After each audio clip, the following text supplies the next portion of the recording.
Hello students, class 9th के physics में motion chapter का ये हमारा 5th वीडियो लेक्चर है और इसमें हम डिस्कस करेंगे velocity time graph of accelerated motion. यानी कोई ऑब्जेक्ट एक्सेलरेशन से मूव कर रहा है, एक्सेलरेट हो रहा है या फिर रिटार्डेट हो रहा है, नेगेटिव एक्सेलरेशन, तो उसका वेलोसिटी टाइम ग्राफ क्या होगा। स्टार्ट करते हैं। पहला हमारा कंडीशन है कि when object is moving with zero acceleration. Acceleration zero होने का मतलब है कि इस वेलोसिटी इज कांस्टेंट। ये तो पता ही आपको कि दैट इज कांस्टेंट वेलोसिटी।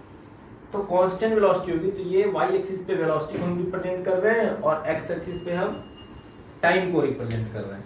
तो अगर ऑब्जेक्ट किसी वेलोसिटी v पे मेंटेन है तो वेलोसिटी ना इंक्रीज होगी ना डिक्रीज होगी, वो टाइम के साथ कांस्टेंट रहेगा।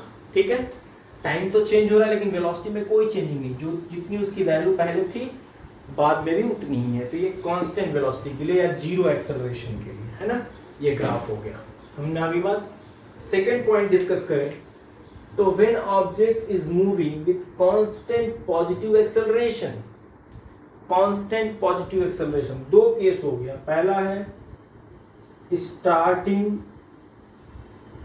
फ्रॉम रेस्ट, रेस्ट से स्टार्ट होगा तो अगर कांस्टेंट एक्सेलरेशन से मूव करेगा तो उसकी वेलोसिटी इक्वल अमाउंट में चेंज होगी। हर टाइम इंटरवल में उसकी वेलोसिटी क्या होगी, पहले 1 मिनट में उसकी वेलोसिटी 1 मीटर पर सेकंड, अगले 1 मिनट में उसकी वेलोसिटी 2 मीटर पर सेकंड, फिर अगले 1 सेकंड में उसकी वेलोसिटी 3 मीटर पर सेकंड। तो आप ऐसे देखें तो अगर वो रेस्ट से स्टार्ट होता है तो ग्राफ उसका कुछ इस तरीके का बनेगा, यानी कि ग्राफ जो होगा it will be straight line. अगर कांस्टेंट पॉजिटिव एक्सेलरेशन की बात कर रहा, ध्यान दीजिए, कांस्टेंट पॉजिटिव एक्सेलरेशन यानी स्पीड बढ़ रहा है कांस्टेंट रेट से टाइम के रिस्पेक्ट में, है ना, कि जैसे जैसे टाइम बढ़ रहा है वैसे वैसे उसकी वेलोसिटी भी इंक्रीज हो रही है। टाइम बढ़ने के साथ साथ वेलोसिटी भी सेम प्रोसेस में इंक्रीज कर रहा है। तो एक स्ट्रेट लाइन मिला। अब कह रहा है कि object possess some initial velocity. पहले से कुछ इनिशियल वेलोसिटी है ऑब्जेक्ट के पास, यानी कि कुछ वेलोसिटी u पहले से उसके पास, और उसके बाद वो कांस्टेंट एक्सेलरेशन से इंक्रीज कर रहा है। तो ग्राफ तो दोनों ही केस में स्ट्रेट लाइन होगा। यहाँ पे ऑब्जेक्ट रेस्ट से स्टार्ट हो रहा है तो उसकी इनिशियल वेलोसिटी जीरो है, और यहाँ पे ऑब्जेक्ट टाइम, जब टाइम जीरो है तो ऑब्जेक्ट की कुछ वेलोसिटी u पहले से है, यानी यहाँ पे कुछ इनिशियल वेलोसिटी एग्जिस्ट कर रहा है और यहाँ पे इनिशियल वेलोसिटी जीरो है। यूनिफॉर्म एक्सेलरेशन के लिए ग्राफ क्या होता है, स्ट्रेट लाइन होता है। जैसे जैसे टाइम चेंज होता है वैसे वैसे वेलोसिटी सेम रेट में चेंज होती है। ठीक है, नेक्स्ट आया कि when object is moving with increasing acceleration. Acceleration increase हो रहा है। अगर एक्सेलरेशन इंक्रीज हो तो पहले 1 सेकंड में स्पीड 1 मीटर पर सेकंड, अगले 1 सेकंड में 2 मीटर पर सेकंड, अगले 3 मीटर पर सेकंड। लेकिन ऐसा इसमें नहीं होगा। पहले 1 सेकंड में स्पीड है 1 मीटर पर सेकंड, अगले 1 सेकंड में 2 के बजाय कितना हो गया, 3 मीटर पर सेकंड। कुछ इस तरीके से हम ग्राफ प्लॉट करें। अगले 1 सेकंड में 5 मीटर पर सेकंड हो गया। तो आप देखेंगे कि ये यहाँ पे एक्सेलरेशन इंक्रीज कर रहा है। पहले 1 मीटर पर सेकंड था, फिर 2 मीटर पर सेकंड है, 2 मीटर पर सेकंड है, फिर 3 मीटर पर सेकंड होगा। तो यहाँ पे स्पीड बढ़ती जाएगी टाइम के रिस्पेक्ट में, तेजी से बढ़ेगी। यहाँ पे कांस्टेंट रेट से स्पीड बढ़ रहा है और यहाँ पे तेजी से बढ़ रहा है। तो ये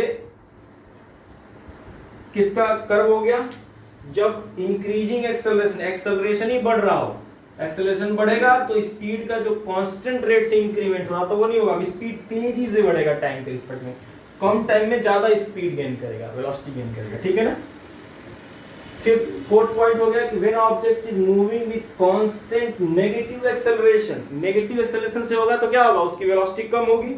जैसे मान लो कि ऑब्जेक्ट की पहली कुछ वेलोसिटी है v, और जब कांस्टेंट है, कांस्टेंट होगा तो स्ट्रेट लाइन होगा। ध्यान देना, कांस्टेंट नेगेटिव एक्सेलरेशन का मतलब कि स्पीड कांस्टेंट रेट से डिक्रीज हो रहा है टाइम के रिस्पेक्ट में, तो ये स्ट्रेट लाइन। जब कांस्टेंट एक्सेलरेशन हो या कांस्टेंट रिटार्डेशन हो, पॉजिटिव एक्सेलरेशन के लिए अपवर्ड और नेगेटिव एक्सेलरेशन के लिए डाउनवर्ड, ये स्ट्रेट लाइन होगा। अब जरा हम एक्सेलरेटेड मोशन का पोजीशन टाइम ग्राफ डिस्कस कर लें।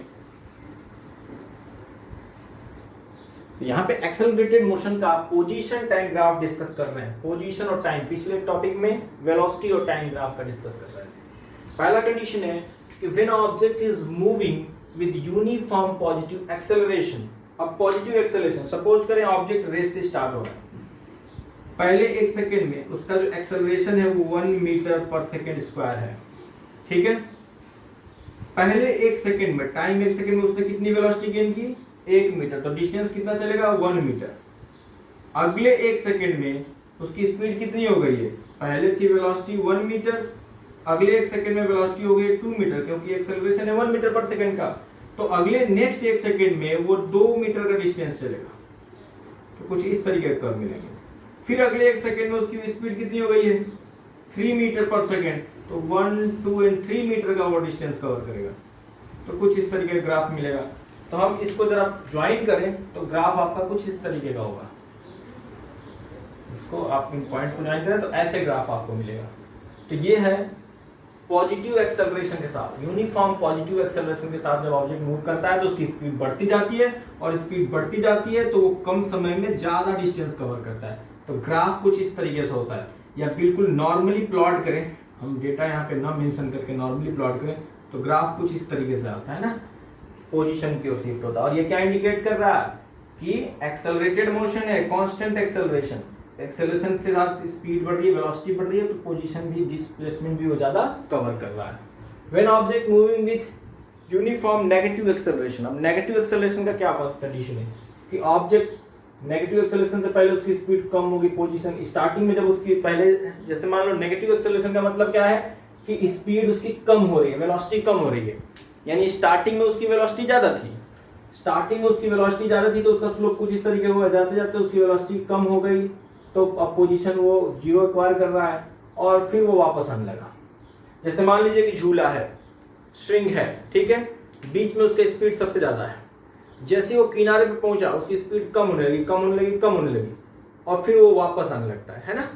तो ये बीच का पोर्शन हो गया, जैसे वो किनारे पे पहुंचा उसकी स्पीड कम होने लगी, कम होने लगी, और फिर वो वापस आने लगा झूला। तो ये आप देख सकते हैं कि नेगेटिव एक्सेलरेशन शो कर रहा है, क्योंकि जब झूला जाता है, स्विंग अपने मीन पोजीशन से दूर जाता है, एक्सट्रीम जाता है, तो लगातार उसके पे फोर्स किधर होता है, मीन पोजीशन की तरफ होता है, सेंटर की तरफ होता है, यानी वहां पे वो फोर्स रिटार्डेशन प्रोड्यूस करता है, नेगेटिव एक्सेलरेशन प्रोड्यूस करता है, ठीक है।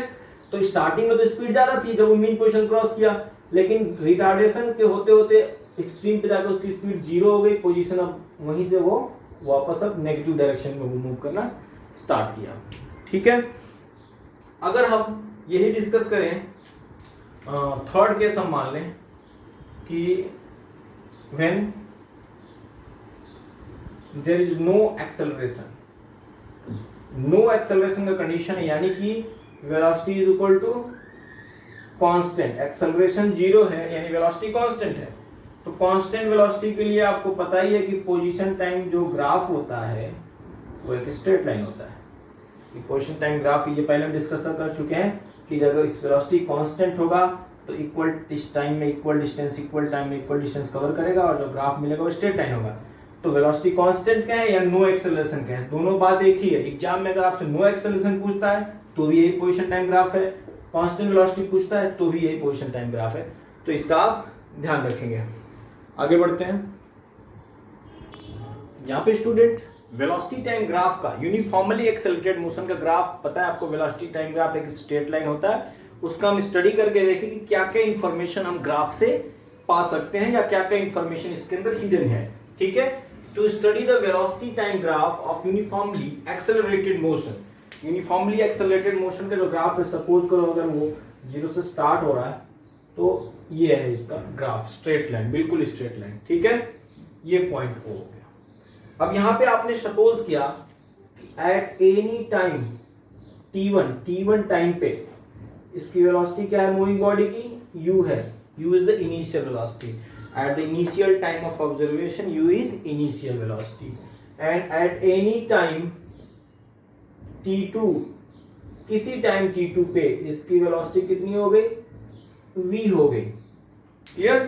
तो यहां से आप देखिए कि यहां से यहां तक का जो डिस्टेंस ग्राफ में हमने मेंशन किया है वो t1 है, यहां से यहां तक का डिस्टेंस आपने जो मेंशन किया है वो t2 है, और यहां से बीच का जो डिस्टेंस हो गया ये t2 माइनस t1 हो जाएगा, कोई दिक्कत। यहां से यहां तक t2, यहां से यहां तक t1, तो बीच का t2 minus t1, same process में देखें, ये आपका ए बी एंड एम, यहां से यहां तक की जो वेलोसिटी है वो v है और यहां से यहां तक वेलोसिटी u है।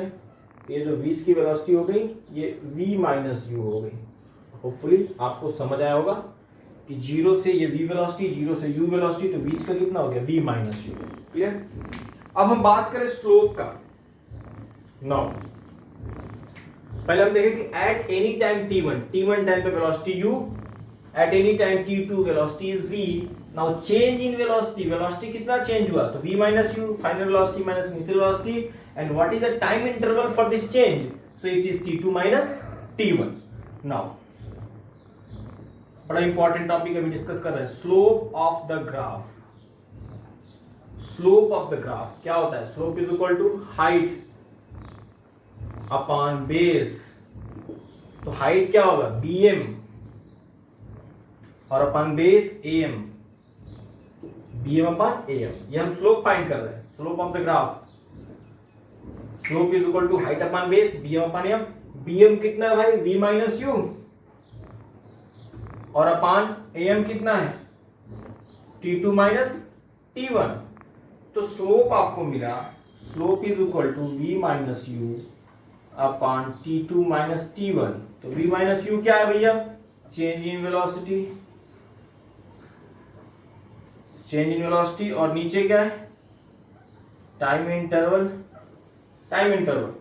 तो इसको हम क्या क्या लिख सकते हैं, एक्सेलरेशन लिख सकते हैं, इसको हम लिख सकते हैं एक्सेलरेशन। कोई दिक्कत। तो स्लोप किसके इक्वल हुआ, स्लोप इक्वल हुआ एक्सेलरेशन के लिए, है ना। तो आप यहां पर फाइनली लिख सकते हैं कि hence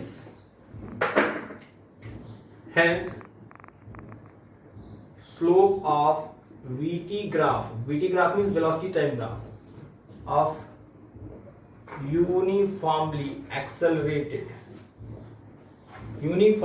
accelerated motion is equal to acceleration of the moving body, acceleration of the moving body। ठीक है। अगर यहां पे हम इनिशियल टाइम जो आपका t1 है उसको 0 ले लें और फाइनल टाइम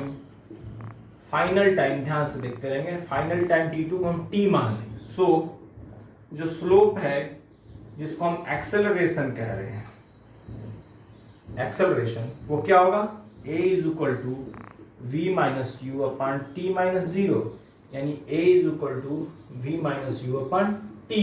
तो स्लोप जैसे ही आप फाइंड करते हैं आप एक्सेलरेशन फाइंड करते हैं। याद रखेंगे कि यूनिफॉर्मली एक्सेलरेटेड मोशन में वेलोसिटी टाइम ग्राफ का जो स्लोप होता है, स्लोप से आपको एक्सेलरेशन की वैल्यू मिलती है। और ये सारे रिजल्ट बड़ी इंपॉर्टेंट है, आगे जब इक्वेशंस ऑफ मोशन हम डिराइव करेंगे ग्राफिकल मेथड का यूज करके, तो ये सारे टर्म वहां पे हमें मिलेंगे।